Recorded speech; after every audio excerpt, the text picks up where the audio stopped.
We have our guests. Kumpleto na tayo ngayon dahil marami mga text reactions. So, dapat nandiyan kayo para to react kasi meron mga pinatutungkulan kayo. Okay, this one is from Joan or Joanne Reyes of Valle Verde 5, Pasig City. Dito po sa Pasig City area, madami po ditong pulis, mahuhusay na nakatago sa sulok pagsapit ng gabi. Pag nanghuli, makakaisip ng violation sa motorista at sa bandang huli, mangungutong na. Okay. Si Attorney Tiki, kailangan natin pareyak dahil ikaw ang isa sa mga nagsampa ng kaso versus the PNP at pinaburang ka ng korte. Progan filed a case for temporary restraining order and certiorari na dito sa Supreme Court base dito sa mga centralized gun licensing, and we did not favor that kind of system, so we went to the Supreme Court and the Supreme Court granted our reliefs by way of a temporary restraining order. But we have to also mention that in addition to our particular case, there have been other people who have been filing cases, in particular the case in Pasig, sa RTC Pasig, meron nag-file din na gun owners na hindi nakatanggap ng lisensya, yung sa warefast nila sa courier, hindi na naibigay, nag-file sila ng kaso sa RTC Pasig. And lately I was also made aware, although I'm not the handling lawyer, the Guns and Ammo Dealers Association of the Philippines also filed a case against the PNP in the Supreme Court kasi doon sa hindi pag-aproba at pag-process ng mga gun licenses na doon sa mga baril na binibenta nila. So, it's a problem. Okay. It's a continuing problem. Nahihirapan ng mga lisensyadong gun owners, even yung dealers, pero wala na tayo masyadong pakialam sa dealers, negosyante yan. Yung downstream, yung licensed gun owners. Tapos, biglang napag-alaman pala natin na mahigit 1,004 daw na AK-47 ang hindi ma-account for ng PNP. So, lumalabas, pinahihirapan nilang iba, pero ang problema pala, sila, attorneys. Ano natin dyan? Anong reaction natin dyan? Nakakatawa nga yun, Miguel, kasi imagine 1,000... Hindi pala kayong mga A2S5 Progan o IDPA ang bandido. Yung palang mga naka-asul. Oo nga, nawawala kasi. Baka magre-retire na. Okay. Hindi naman, baka siguro, alamin muna natin siguro yung punot dulo nun kung ano talaga nangyari doon. Hindi pa naman nilalabas ng PNP talaga yung tunay na report doon. Buti naman kung lumabas. Tingnan natin, intayin natin. Ako iniintay ko kasi mahirap namang magsalita na although may mga kasamahan ako at may mga kaibigan ako sa military na sabi na talagang na-recover nila yung mga sandata na AK-47. Yes, may at mga nung contacts nila po sa At nung trinace nila sa AFP. Nung trinace nila, mukhang lumalabas na in-import na dito nung isang dealer. Pati yung isang recent guest natin dito, si Lieutenant Colonel Sagalat, tagapagsalita ng AFP, sinabi niya, isang brigada daw ng rebelde ang maaarmahan dahil sa kamalastugan na nangyari dyan sa Camp Crame. Yun ang nakakatakot doon. So, ibig sabihin, kung sino man yung mga luko-luko dyan na nasa likod niyan, bawat sundalo o bawat pulis o bawat sibilyan na napatay with those guns, meron silang pananagutan. Di ba, Teddy? Well, it depends on the circumstances because you have to get behind the information on this. If you're going to really look into the case from what I can gather from what is happening there, parang may civilian involved dyan Hindi lang I don't think that is a correct. I don't think it's correct to say that is a police problem. So it's a confluence of I think if I'm not mistaken, those guns were properly licensed. They were placed in the hands of a security agency, and it was the security agency that was involved in getting these guns to the hands of the NPA. Okay, so baka front lang yung security agency na yan. Diyan naman pumapasok yung pag-background check sa PNP. Exactly. Incumbent na pandem, no? Okay, meron pa tayong text dito from no name. Anyway, basahin na rin natin. Kasi ang DILG at PNP hindi nagkakaisa kaya tumataas ang krimen. Subukan nyo magtanong sa barangay, sa barangay, sino mga kriminal sa kanila. Ultimo mga bata, maituturo, mabilis sanang masugpo, concerned citizen po from Manila. So, this one is from Paul. Paano naman meron kang warrant of arrest, wala namang pulis, nahuhuli kung wala kang ibibigay na pera pang pamasahin ng pulis? Nako! Okay, another from No Name. Sana naman, i-text at least your first name tsaka taga saan kayo, no? Kahit na hindi na apelyido, para naman anyway, hindi kaya ng mga pulis bantayan ng taong bayan, mismong pulis gumagawa ng kabalastugan. Totoo ba yan? Paano na lang kung walang licensed firearms sa mga civilian? Yes. Di mag-aaral sila maging ninja. Yes. Can I comment on that? Okay. Bale, ang reason na binigyan ng last texter nyo is that there are not enough policemen to guard the civilian population. No? Dito sa bansa natin, we have an undersupply. No? We only have 125,000 sworn police officers to guard 100 million Filipinos. So, mababa ang ratio. So, they cannot really guard everybody 24 hours a day, 7 days a week. Kaya kinakailangan may civilian component who will be the force multiplier for security purposes to provide for the security of the population. And that is the licensed firearms owners. Okay. Your views then?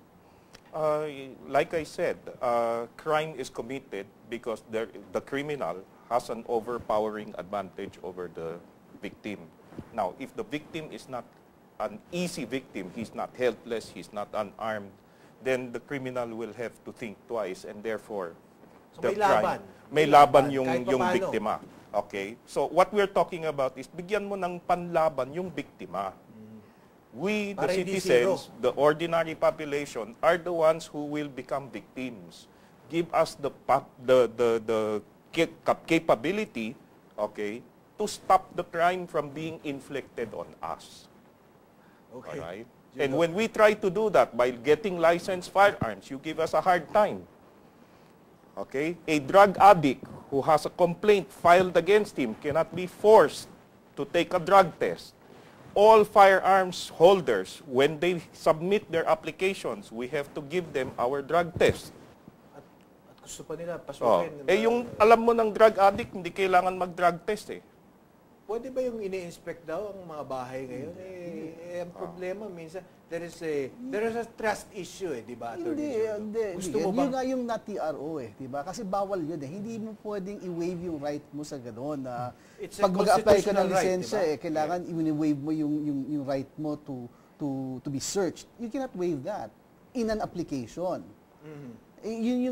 That's why nga na-TRO yun, kasi yun nga ang ginawa ng PNP. Sinama nila sa application na pwede lang pasukin yung bahay mo at inspeksyonin. So yung Oplan Katok, illegal? Well, open katok is legal, di ba? Kasi as long as pinapasok sa freely, okay yun. Pero pag hindi mo pinapasok, wala naman Pero sa may mga- harassment angle doon, may takot angle doon. Oh yes, of course, because may authority ang PNP Yeah, Yun and yung ano the doon Poplan yun yung- Katok is merely on Sinong may katok? on an advice. They're merely advising you that your firearm license is expired. That's all they were allowed to do.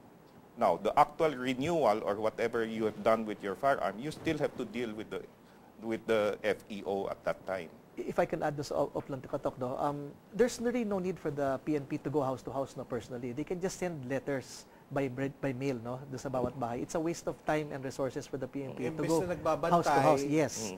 Now, Merong harassment angle yun eh. Correct. Yung sinasabi ng iba, yung ang pakay is takutin ka. yes, because naka-uniform. Binahay ka. Sa kultura natin, binahay ka. Okay, from Joseph Fernandez of Oroquieta City, Misamis Occidental. Okay, binabati natin ang ating mga televiewers sa Misamis Occidental. We, the ordinary citizens, must not be deprived of our right to protect ourselves. Police can protect us in our home. Sila lang ba ang may karapatang mabuhay? Basta ba legal ang pagmamayari ng baril, then fine. Very good. That's Okay. it. That's yun ang sentimento ng lahat ng tao. Isa pa, the biggest criminals, as you can see, are the lawmakers. Sabi yan ng ating viewer. No? Out of more than 270,120 crooks, 270, okay, text, 120 are crooks. It's disgusting. So, yung mga mambabatas. RJN po, isa sa mga barangay dito sa Puerto Princesa. Okay, binabati natin ang ating mga televiewers dyan sa Palawan. Tagal na ako hindi nakapunta dyan. Napakaganda. Dami po, homemade shotgun, pambaboy damo, kaya takot ng puntahan ng pulis kahit may warrant kasi lalaban sa kanila. Okay, hindi naman natin Hindi naman i-endorse dapat, yung illegal. no. Hindi naman natin. Pero, yung illegal, lalakas yan kapag yung legal ownership pinahirapan mo o di ba? And that Because drives home people my will point. want to find a means to survive, di ba? Yeah. And that drives home my point precisely. Because you can see there are people who are openly violating the law. And the lawmen do not want to address the problem because it is a difficult arrest.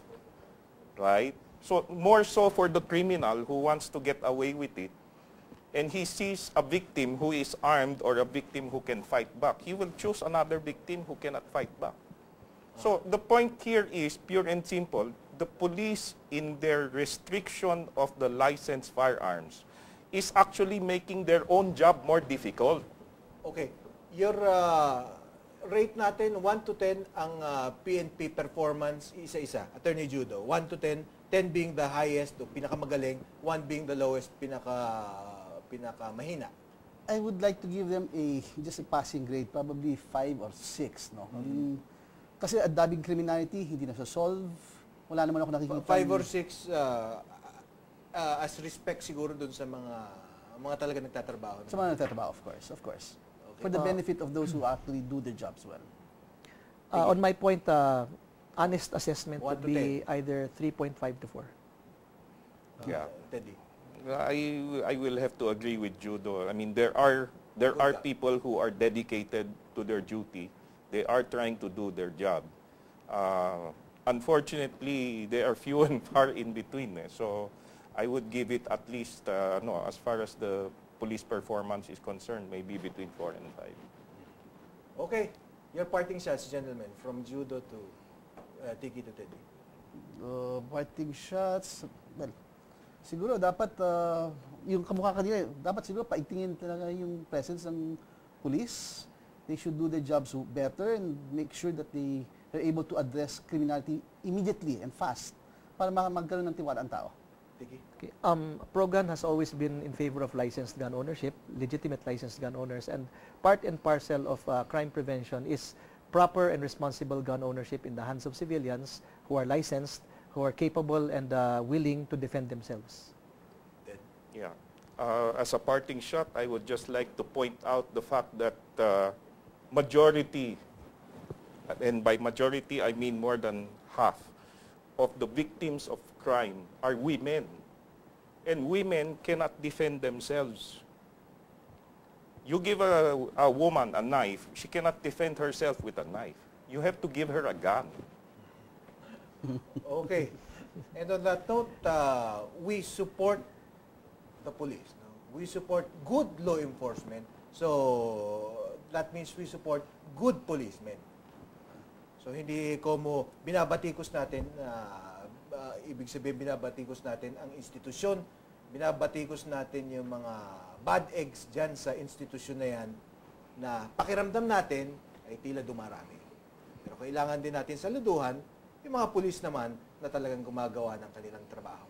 Sana naman dumami yan at hindi ma-offset yung numero ng mga tamad, yung mga incompetent, at yung mga kawatan. Okay, hopefully tonight's episode shed light on some of the hottest issues of the day. If you want to learn more about us, our website, www.practicalbusiness.tv/general assignment. Join us again next Wednesday night, 8 p.m. here on General Assignment. I'm your host, Miguel Hill, wishing one and all a good evening.